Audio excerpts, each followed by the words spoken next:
50 సంవత్సరాలు దాటిన ప్రతి BC, SC, ST and minority సోదరులకు 50 ఏళ్లకే 4000 పెన్షన్ మీ ఇంటికే తెచ్చిస్తారని కూడా మీకు హామీ ఇవ్వడం జరిగింది.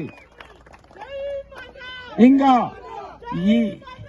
ఈ ప్రాంతంలో ఇప్పుడే ఒక్క నిమిషం, ఇప్పుడే మనం ర్యాలీ చేసుకుంటూ పోతే ఒక ప్రాంతంలో నీళ్ల సరఫరా సరిగా లేదు, కుళాయిలు లేవని ఇబ్బంది పడుతున్నారు. మీ నాయకుడు రామకృష్ణ కూడా 60,000 లీటర్ల ట్యాంక్ ఉంది, దానికి మరమ్మతులు చేసి దాన్ని మంచిగా చేయాలన్నారు.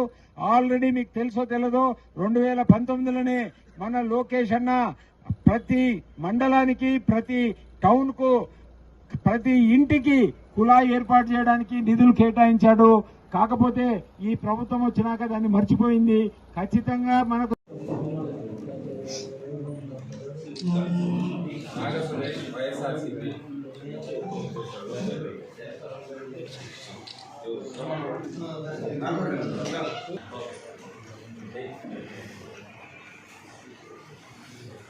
కొద్ది బ్యాగ్ తీసుకొచ్చు.